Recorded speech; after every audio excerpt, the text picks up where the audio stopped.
नमस्ते, मैंने Sunny Gupta founder community से। आज हम अंकल जी से जानने वाले हैं बिजनेस का डार्क सीक्रेट। जैसे कि बिजनेस हम लोग करते हैं, बिजनेस का कुछ अंदर का बात होता है, जो बिजनेस के अंदर जो टीम होता है, मैनेजमेंट, उसके अंदर में चलना होता है।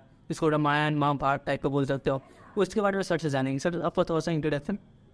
मेरा नाम अरुण हुआ। हाँ। मैं एक जमींदार परिवार से आता हूँ, लेकिन मैंने अपने बचपन में दरवाजे पर जमींदारी देखी और घर के अंदर गरीबी देखी। मैंने इसको दूर करने का प्रयास किया कि दरवाजे पर जमींदारी है तो घर के अंदर भी जमींदारी होनी चाहिए। और इसका प्रयास करते करते मैं क्लास 3 से चॉकलेट बेचना शुरू किया, जो मैं गवर्नमेंट स्कूल में पढ़ता था उस समय। और क्लास 3 में मैं क्या बोला जाता है उसको, जो बच्चों का ये होता है ना, मतलब क्या छुट्टी बीच वाला। हाँ, छुट्टी में हॉलीडे होता है ना बीच में जो मतलब ये अरे उनका गेम पीरियड जो मिलता है। हाँ, जो ये मतलब क्या गेम होता है उस टाइम। हाँ, उस टाइम मैं चॉकलेट बेचा करता था। तो मैंने शुरू किया था, 16 रुपए का एक पैकेट चॉकलेट आता था, उसमें एक ग्लास आता, ग्लास परिवार के काम आता था। और 16 रुपए का चॉकलेट जो है उस समय 50% का धंधा हुआ करता था, 32 रुपया बेच करके आता था। तो क्लास 3 से मैंने बिजनेस शुरू किया। और एक समय आया कि चूंकि मैंने शुरू में ही बोल चुका हूँ कि मैं जमींदार फैमिली से था। मेरे फैमिली में लोग काफ़ी आगे जा चुके थे, लेकिन थोड़ा सा मेरा बैकग्राउंड कमज़ोर पड़ गया था परिवार में। तो एक शादी आई, तो मैंने पैसे बचा बचा करके 65 रुपये जमा किया था, और मैंने अपने माँ के लिए एक साड़ी खरीदी थी। उस टाइम एज कितना था आपका? उस समय मेरा एज था वही लगभग 11 साल का एज। 11 साल का एज था।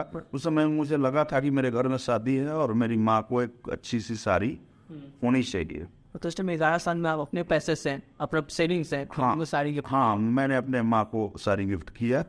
और उसके बाद लगा कि हमको नहीं और कुछ भी देना चाहिए, जो कि एक बेडशीट होना चाहिए, ताकि मतलब मेरे जो फैमिली में लोग आए तो वो अगर मेरे रूम में है तो उनको ऐसा नहीं लगे कि इनका मतलब गंदा सा बेडशीट है। तो मैंने दुकानदार से जो है सो रिक्वेस्ट करके उधार ले लिया था एक बेडशीट, जो 7 रुपए का था उस जमाने में। कब का है ये? उस टाइम साल कौन सा था? ये लगभग जो है तो साल रहा होगा वही 80 का दशक। 80 उस टाइम 80 का दशक, मतलब हाँ 80 का दशक था, मतलब वही 83-82 टाइप का कुछ रहा होगा। क्योंकि 2000 में मैंने मैट्रिक किया था, और इसके बीच का ये कहानी तो मतलब साल एक्यूरेट याद नहीं रहता है। लक्ष्य अगर सामने हो कि हमको कुछ करना है तो पीछे आदमी देखता नहीं है कि ये मतलब एक्यूरेट साल याद नहीं।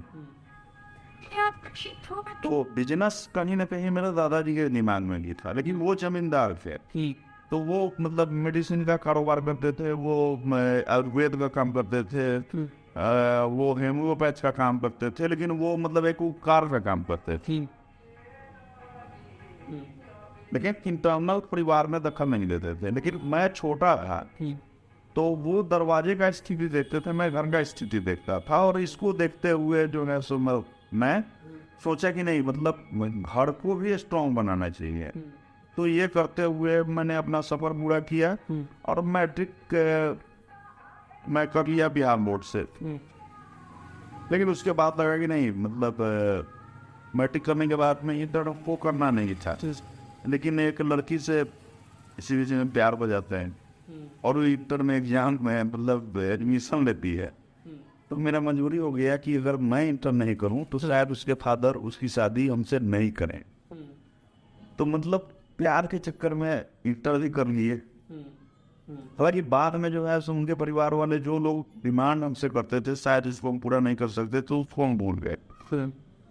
फिर धीरे धीरे करके मतलब ऐसा परिस्थिति आया कि मेरे जिंदगी में जो है सो माता पिता का, या मतलब मेरे मम्मी और मेरे माँ और दादी का, कि उनको शादी कर लेना चाहिए। उस टाइम एज कितना था आपका? मेरा एज था 23 साल, और आपके आंटी जी का उम्र था उस समय 17 साल, जो कि मतलब नहीं होना चाहिए था। तो मतलब ये बता करके अगर वीडियो वायरल हो तो मतलब मुकदमा हम लोग पर हो सकता है। लेकिन तब से हम लोग चाहे कि नहीं, अब जो जिंदगी बीत चुका है इसके अलावा एक नया जिंदगी खड़ा करना है, और प्रयास करते गए और प्रयास धीरे धीरे सफल होता गया। उसके बाद हम लोग का प्रयास था कि हम तो ज़्यादा नहीं पढ़े लिखे, मात्र इंटरमीडिएट तक का पढ़ाई की है। आपकी आंटी जी भी मैट्रिक करके आई थी मेरी ज़िंदगी में, उनको भी इंटर करवाया मैंने। लेकिन इसके बाद हम लोग बच्चों के बारे में सोचने लगे कि नहीं जितना पढ़ाई करें। तो मैं मैट्रिक करने के बाद में बेटा जो है सो बोलते थे कि नहीं हम फौज में जाएंगे, तो हम पुलिस में जाएंगे, तो ये करेंगे वो करेंगे।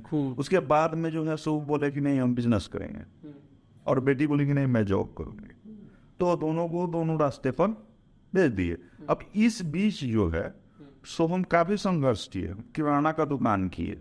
अब चॉकलेट के दुकान से जो शुरू हुआ था वो इस बीच में हम किराना का दुकान किए, मतलब तरह तरह का व्यवसाय हम करते रहे, लेकिन हम फेल्योर होते गए। लेकिन प्रयास मैंने नहीं छोड़ा। अब कहा कि हम जिस चीज़ से फेल हुए हैं हम उसी में पास होंगे। और आपके आंटी जी के आने के बाद मैंने जॉब भी किया। माइक्रोटेक में मैं जॉब करने गया। मैं अपने लाइफ में फेल्योर था, लेकिन माइक्रोटेक में जब मैं जॉब करने गया, माइक्रोटेक की उभरती हुई कंपनी नहीं है, बहुत पुरानी कंपनी है, इन्वर्टर बैटरीज एंड यूपीएस का नाम सुने हुआ है। हाँ, तो उस कंपनी में जब मैं गया तो मुजफ्फरपुर में उनका इनकम जा रहा था 3,000 रुपये महीने। और मैं जब निकला तो मूल विषय पर अब मैं आया कि प्राइवेट नौकरी में क्या होता है कि आपके क्षमता का दुरुपयोग होता है। माइक्रोटेक में जब मैं गया तो 3,000 रुपया गया था उनको, मैं जब गया तो 30,000 रुपया गया उनको, और उसके बाद में उन लोग उनको 50,000 का टारगेट दिए और मैंने उनको 60,000 रुपया दिया। और जब कितना में 60,000? ये 11 की घटना है, 2011 की घटना है। 11 में मैंने ज्वाइन किया था और 11,000 में मैंने मतलब जनवरी में मैंने ज्वाइन किया था और दिसंबर तक मतलब उनको 60,000 का टारगेट पूरा कर दिए थे। और मैं 15 में निकला था और उस समय जो है 3.5 लाख का टारगेट हम पूरा कर दिए थे। सर्विस सेंटर को मैंने चेंज करवा दिया था। लेकिन मालिक और मालिक के बीच के जो लोग वो मेरे किए हुए मेहनत को खा गए। और 15 में हमको मजबूर कर दिया गया रिजाइन होने के लिए। जिस समय मैं 3,500 रुपया के महीना पर ज्वाइन किया था, उस समय 17,200 रुपया मेरा मतलब वेतन था जब मैंने रिजाइन किया। हमको मजबूर किया गया कि रिजाइन। तो प्राइवेट सेक्टर में आप अगर आगे जाते हैं तो आपको मजबूर किया जाता है कि आप रिजाइन कर दें, क्योंकि आपके अंदर क्षमता आ चुकी है, आपके सीनियर आपसे घबरा रहे हैं, ये जल्दी मेरा स्थान प्राप्त कर लेगा, इसलिए वो लोग घबरा जाते हैं। तो मैं ये मैसेज देना चाहता हूँ कि प्राइवेट जॉब नहीं करना चाहिए। हालांकि मैं आज भी प्राइवेट जॉब कर रहा हूँ, लेकिन वो मैं इसलिए कर रहा हूँ कि जो शिक्षा हमें नहीं मिली उसका जोत हम जगाना चाहते हैं घूम घूम करके। मैं एक स्कूल से जुड़ा हूँ और मोतीपुर मेरा एरिया स्कूल के मामले में खाली था, मैं ढंग से पढ़ नहीं पाया। मैं बात कर रहा हूँ, लगता होगा कि बहुत पढ़े लिखे लोग हैं, इंग्लिश में हम 4 शब्द नहीं बोल सकते हैं। मेरा बहुत कमजोर है, गणित मेरा बहुत कमजोर है। बिजनेस हम जैसे तैसे किए, अगर ढंग का बिजनेस किए हुए रहते तो हम आज बहुत आगे रहते। माइक्रोटेक को मैंने आगे पहुंचा दिया, लेकिन हम खुद पिछड़ गए, इसलिए उनका मैनेजमेंट था, मालिक और स्टाफ के बीच का जो गैप था उसको हम पूरा नहीं कर पाए। मेरे में क्षमता था, वर्क करने की क्षमता थी, चापलूसी करने की क्षमता नहीं थी। अगर मैं चापलूसी करता तो मैं भी ऊपर जा सकता था। तो जो लोग भी चापलूसी पसंद नहीं है जिनको, वो स्वयं का जॉब करें। और मेरा बेटा जब बोला कि मैं स्वयं का बिजनेस करना चाहता हूँ, तो मेरा अपना सपना उसके अंदर नजर आने लगा और मैंने भेज दिया उसको उस दिल्ली। मेरे एक रिलेटिव हैं जो इंटीरियर डेकोर का बिजनेस करते हैं। इंटीरियर डेकोर जो है सो बहुत बड़ा व्यवसाय है, अपने यहाँ भी नहीं आया लेकिन महानगरों में काफ़ी प्रचलित है और उसमें काफ़ी स्कोप है। तो मैंने भेज दिया है उनको, नौकरी करने के लिए नहीं, पढ़ने के लिए। तुम स्किल्ड हो जाओ, उसके बाद तुम्हारा व्यवसाय मैं खड़ा करूँ। और मेरा बेटा जो है एक दिन बोला, एक सनी गुप्ता है जो मतलब कि अपना, अरे सामने है सनी गुप्ता, एक सनी गुप्ता क्या है मेरे सामने है, और मेरे पुत्र समान है, तो मतलब इनका फ्रेंड मेरा बेटा है। तो एक दिन आकर के बोला कि पापा जी हमको बिजनेस करना है, तो 1,000 रुपये हमको चाहिए। और बेटा किस लिए चाहिए तुमको 1,000 रुपये? तो हम केक का फ्रेंचाइजी लेंगे। हमको समझ नहीं आता है, तुम अगर बिना पूंजी बिजनेस कर लो, हाँ तब हम तुमको सपोर्ट करेंगे। तो पूछा कि बिना पूंजी कैसे व्यवसाय हो सकता है? मैंने बोला कि सुनो, एक गरीब बुढ़िया थी जो बर्तन बासन करके दूसरे के यहाँ अपना मतलब अपने बेटे का प्रतिपाल करती थी। बेटा जब सियाना हुआ, जब उसको महसूस हुआ कि मेरी माँ इतना मेहनत करके मेरा प्रतिपाल करती है, तो उस बच्चे को लगा कि नहीं, हमको दूर देश जाकर के कहीं कुछ न कमा करके अपने माँ को सुखी करना चाहिए। तो बोला कि माँ मैं जाना चाहता हूँ। तो माँ बोली कि बेटा एक बात गांठ फाड़ ले, अच्छे लोग अगर कहीं कोई बात कर रहे हो उस बात पर ध्यान देना और अमल करना। वो बेटा घर से निकलता है, शहर में आता है, शहर में आता है, देखता है कि एक सुटेड बूटेड आदमी जो है सो अपने सुटेड बूटेड बेटा को डांट रहा है। मतलब एक बुजुर्ग जो है एक नौजवान को डांट रहा है। वो बेटा था कि बाप था इसको पता नहीं था, लेकिन एक नौजवान था और एक बुजुर्ग था जो कि उम्र में बाप बेटा होने चाहिए, उसको डांट रहा था। और डांटते हुए ये बोल रहा था कि एक सच्चा व्यापारी एक मरे हुए चूहा से अपना एम्पायर खड़ा कर सकता है, और मैंने तुम्हें इतना पूंजी दिया है, तुमने इसको बर्बाद कर दिया। तो ये सोचता है कि अब चूंकि ये गांव से गया है, इसका दिमाग छोटा सा है, ये सोचता है कि अच्छा मरे हुए चूहा से माँ बोली है कि बड़ा लोग जो बोलता है वो बात सही होता है, तो मरे हुए चूहा से ही आदमी बड़ा आदमी बन सकता है। चूंकि इसका दिमाग उतना डेवलप नहीं है। अभी चूहा को सोचते हुए जा रहा है तो रास्ते में एक मरा हुआ चूहा इसको मिल जाता है। अब इसका कोई लक्ष्य नहीं है। अभी चूहा को हाथ में लिए हुए जा रहा है, आगे जाता है, एक मार्केट है, एक सेठ जी का किराना स्टोर है, सेठ जी की पालतू बिल्ली है जो बैठी हुई है। अभी हाथ में चूहा लिए हुए हिला रहा है, और बिल्ली जो है सो चूहे के साथ हिल रही है। तो सेठ जी का दिमाग जाता है वहां कि भाई मेरे बिल्ली का माथा हिल कहाँ रहा है। तो वो देखती है कि भाई ये चूहा लेकर के एक लड़का खड़ा है, तो बुलाती है कि ये लड़का सुनो इधर, अरे चूहा बेचेगा? बोले जी बाबू जी। अरे कितने में बेचेगा? तो आप जो दे दो। तो बोले कि मेरे दुकान में जिस चीज पर हाथ रख दो एक आइटम तुमको दे देंगे, जितना मांगो। कहा कि 10 मिनट का समय दीजिए सोचने को। तो मंजूर है? तो मंजूर है। तो चूहा फेंको बिल्ली के सामने, बिल्ली के सामने फेंका। बिल्ली जो है चूहा से खेल रही है, उसको फेंक रही है, खींच रही है। सेठ जी बड़ी खुश हो गए, बोले कि एक आइटम जितना चाहो तुम ले सकते हो। तो बोला कि हमको चना दे दी। चना? हाँ चना। वो अपने दिमाग में सोचा कि एक आइटम चना है जो फुला लो, भूंज लो, पीस लो, कच्चे खा जाओ, हर आइटम में चले। चना ले लेता है, चना लेकर के जाता है, थकान हो जाती है।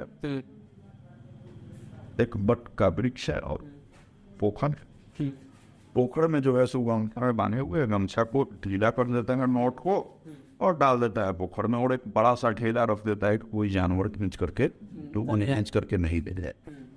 सो करके उठता है, तब तक में चना फूल जाता है। उठता है, चना में एक गुण होता है कि पानी को खींच लेता है। तो आप चना अगर खाते हैं तो पानी पीने की जरूरत नहीं है, उसमें आपको खाना और पानी एक साथ मिल जाता है। ठीक है, मतलब ये बीए में नहीं पढ़ाया जाता है, ये जीवन का एक्सपीरियंस है। तो वो लेकर के आगे बढ़ जाता है, आगे जाता है, देखता है कुछ मजदूर जंगल को काट रहे हैं, और वहाँ बैठ करके अपना पोटली खोल करके खाने शुरू करता है। तो मजदूर आ जाते हैं, भाई क्या कर रहे हो, बताना क्या रहे?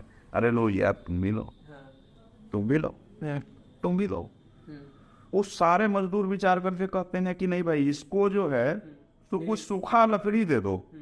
ये बहुत मतलब दोपहर में हम लोग भूखे प्यासे काम करते थे, देखिए ऐसा आइटम लाया है हम लोग का भूख और प्यास दोनों मिट गए, इसको कुछ सूखा लकड़ी दे देते। वो लोग मिल करके एक गट्ठर इसको सुखा दे देता है।